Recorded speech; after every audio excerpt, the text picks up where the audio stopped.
Hey, what's up, everyone? It's me, Dre. Just got home from work about almost an hour ago. Now, I didn't get a chance to post a video yesterday. It was my intention to do so. On my way to work, I got a mail notification on YouTube that I got a message from someone named ByronEyeView, and he had informed me that there's a video out that shows a different angle of what happened in Hawthorne, California, with Mr. Rosby, the police department, and his dog getting shot. Now, I didn't get a chance to see the video until I got home last night. And then, of course, I was just spending time with the family and watching TV and kind of keeping up with the trial with George Zimmerman. But all the same, back to this subject, there was a bystander. And if you look at the first video, just on the other side of Mr. Rosby's vehicle, there's a gentleman off to the left who was recording. And he, provided that video to the police department. They blotted out the cops and everything for safety reasons. But in that video, you do hear and also see this things differently. For me, when I got a chance to see that video, what I observed was that Mr. Rosby, he got out of the vehicle. Music was loud, so I can understand how the cops would have been a little agitated about the volume of the music.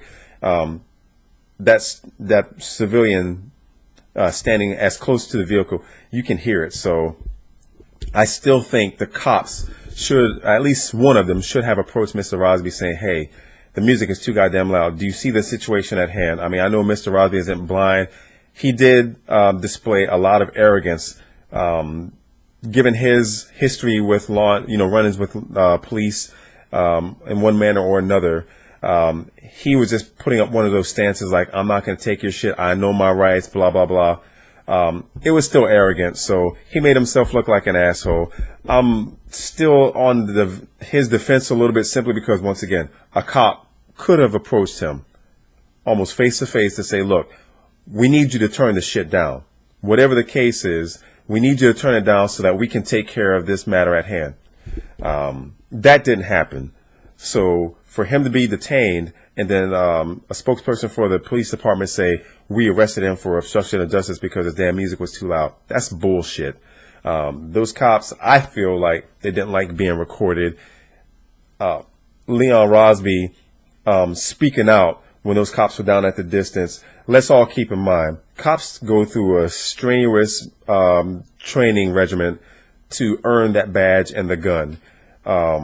If they can't take someone jeering them from a distance at least 25, 30 feet, they don't deserve that badge. They don't deserve that gun. They don't deserve to be called police. It's that simple. Any motherfucker can get a gun. And we all see what happens when just a regular Joe Schmo like myself, or one of you guys watching, not of the right frame of mind, who has a gun and someone else is talking shit, bullets are going to fly. Someone's going to get a cap popped in their ass. That's normally how it goes in this day and age. It's not people knuckling up like they used to. Motherfuckers shoot themselves. Cops don't have that luxury simply because they have to keep cooler heads. In the face of adversity, people screaming in their face, they just can't fly off the handle. So once again, Mr. Rosby standing off at a distance, no matter how much of an asshole he was being, those cops shouldn't have had to flex their muscle. They could have easily gone up to him and said, look, you're talking a whole bunch of stuff. We would need for you to move your vehicle, put your dog, go home, whatever. That did not happen. So I still stand by my argument that he should not have been detained. And there's a whole bunch of shoulda, coulda, woulda. The dog is still dead. Part of that is Mr. Rosby's fault because he didn't put the window up. But at the same time, a cop reaching for an agitated Rottweiler, of all dogs, I mean, besides a pit bull, a Rottweiler, 120-pound dog, it looks like, reaching for that dog is about the dumbest fucking idea I've ever seen. And when you look closely at the video with that first instance of the cop reaching, the dog looked like he just made that sudden move, so it made him jump back. Rightfully so. I'm not afraid of dogs, but I would have reacted the same way. And then he moved around, sniffing the ground. He was trying to get close to his owner. That's how it looked in the second video. So it gives a great eye view of what can be observed.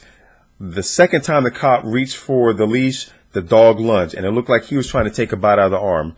Once again, stupid fucking idea from the cop, but I still think that he had a right to protect himself, because if that dog would have clamped on, he would have had no choice, period. So I know a lot of people are upset about the fact that the dog has been killed. I'm upset, but at the same time, there's a lot of blame to go around for both Mr. Rosby and the police department. I don't think that, the cop holstering the gun just to pull out some pepper spray or a taser gun, that would have taken too much time. Should he have reached for a taser? If he had the taser gun on him, I would imagine most cops do, but hey, I'm not a cop. I wasn't there, so who the fuck knows?